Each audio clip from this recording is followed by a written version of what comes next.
رضی اللہ تعالیٰ عنہ کی کرامت کے واقعات بے شمار ہیں۔ خیبر کا قلعہ فتح نہیں ہو رہا، حضور علیہ السلام نے ارشاد فرمایا صبح میں جھنڈا اس کے ہاتھ میں دوں گا جس کے ہاتھ میں خیبر کا قلعہ فتح ہوگا۔ صبح ہوئی، حضور علیہ السلام نے فرمایا علی مرتضیٰ کو بلاؤ۔ عرض کرتے ہیں کملی والے پیغمبر میری تو آنکھوں میں تکلیف ہے اور اتنی تکلیف ہے کہ آنکھیں پانی سے بھری ہوئی ہیں، مجھے تو کچھ نظر ہی نہیں آتا، تو لہٰذا آپ یہ جھنڈا کسی اور کو دے دیں۔ اور میں علی میں کسی اور کو کیسے دے دوں؟ جبریل امین خبر دے گئے ہیں کہ خیبر کا قلعہ فتح ہی تیرے ہاتھ پہ ہونا ہے۔ اور یہی تو بات میں اکثر کہا کرتا ہوں، اللہ کے ہاں لکھا ہوا ہے ہر کام کہ یہ کب ہونا ہے، کیسے ہونا ہے اور کس کے ہاتھ سے ہونا ہے۔ وما تدری نفس ماذا تکسب غدا، کل کیا ہوگا، تمہارے ہاتھ سے کیا ہوگا، کون جانتا ہے؟ اللہ جانتے ہیں اور کوئی نہیں جانتا۔ اور کچھ چیزیں ایسی ہوتی ہیں اللہ کے ہاں لکھا ہوتا ہے، یہ میرا بندہ 100 مرتبہ مانگے گا میں نے پھر دینی ہے، اور بندے کی حالت یہ ہے 3-4 دعائیں مانگی بہت بڑیاں مانگیاں برکا منی کا ہونا۔ کیوں جی ایسے ہے کہ نہیں؟ اللہ کے ہاں لکھا ہوا ہے جب یہ 100 مرتبہ مانگے گا میں اس کو ضرور عطا کروں گا۔ اللہ کے ہاں لکھا ہوا ہے یہ چیز اس عمر میں ملے گی، مگر ہم چاہتے ہیں کہ بس ابھی مل جائے۔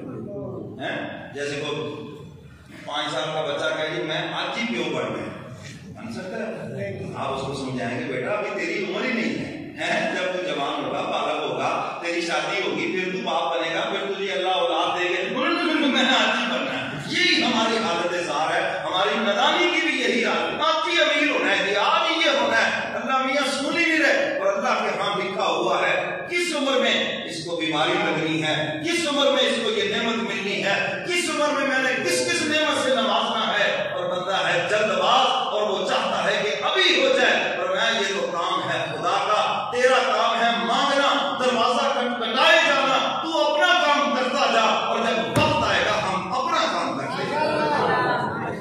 خدا کے ہاں لکھا ہوا ہے کس کو کیا نعمت ملنی اور کس عمر میں ملنی ہے، کب ملنی اور کیسے ملنی، اور اس کے حالات اسباب سب کچھ خود بخود بنتے جائیں گے۔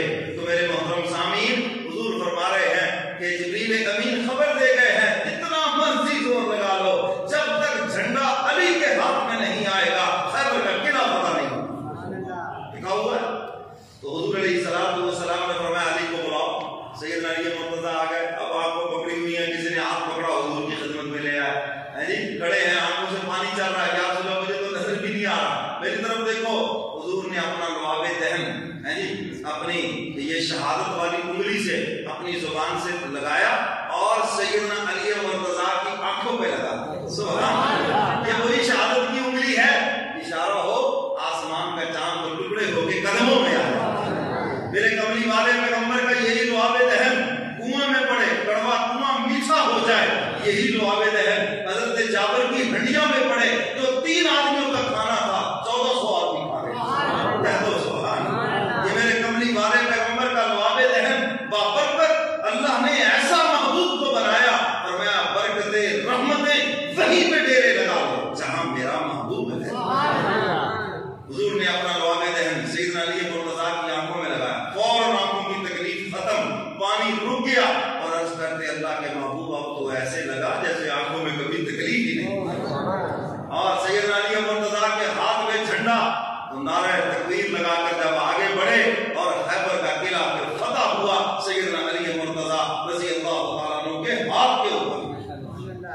اور میرے محترم سامعین، ہجرت والی رات میرے کملی والے پیغمبر نے فرمایا علی میرے بستر پہ سو جاؤ اور صبح کو امانتیں واپس کر کے میرے پیچھے مکہ چلے مدینہ چلے آنا۔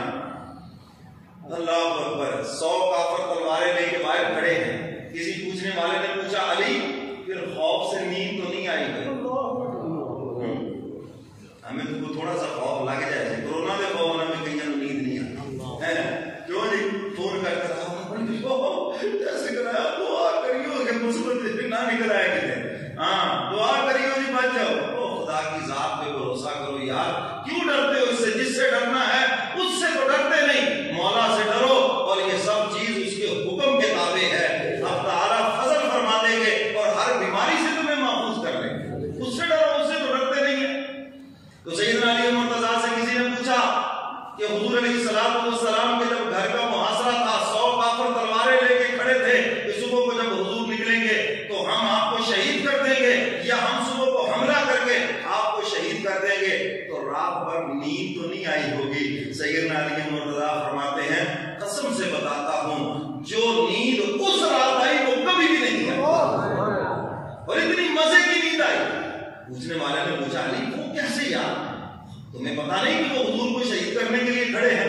کہنے لگے حضور کی زبان مبارک سے جو بات نکلی کہ علی میرے بستر پہ سو جاؤ اور جب صبح اٹھو گے تو امانتیں ان کو واپس کرنا اور پھر میرے پیچھے مدینہ چلے آنا، تو جو حضور کی زبان سے نکل گیا وہ ہو کے رہے گا۔ جب حضور نے فرما دیا کہ مدینہ چلے آنا، میں نے کہا اس وقت تک کبھی بھی موت نہیں آ سکتی۔ اس کا مطلب یہ ہے کہ میرا کچھ نہیں بگاڑ سکتے، رات کو مزے سے سوؤں گا اور صبح کو مزے سے اٹھوں گا اور ان کی امانتیں واپس کروں گا اور مزے سے مدینہ پہنچوں گا، پھر آئے گی بعد میں موت۔ اللہ اکبر۔ میرے محترم سامعین، حضور علیہ السلام نے جس کو سبز چادر میں سلایا وہ بڑی شان والا۔ سیدنا علی مرتضیٰ سے فرمایا کہ میری چادر اوپر لے لو اور سو جاؤ میرے بستر پر، اور جس کو میرے قبلی والے پیغمبر نے سبز چادر میں سلایا وہ بھی شان والا، اور جن کو میرے قبلی والے پیغمبر نے سبز روزے میں سلایا وہ بھی شان والا۔ سیدنا صدیق اکبر، سیدنا فاروق اعظم، ان کو سبز روزے میں سلایا ہے۔ جاؤ جا کے دیکھ لو جو میرے قبلی والے پیغمبر کے پہلو میں مدفون ہے اور حضور کے ساتھ سوئے ہوئے۔ جن کو سبز چادر میں سلایا وہ بھی شان والا، جن کو سبز روزے میں سلایا وہ بھی شان والا۔ تو سیدنا علی مرتضیٰ رضی اللہ تعالیٰ عنہ، میرے محترم سامعین، ان کی شہادت کی خبر حضور علیہ السلام نے زندگی میں دے دی تھی۔ فرمایا علی تیری داڑھی کو میں تیرے خون سے رنگین دیکھتا ہوں، اور یہ جو شہادت ہے اللہ اکبر، یہ تو بڑے مقدر اور نصیبے کی بات ہے۔ اللہ ہم سب کو شہادت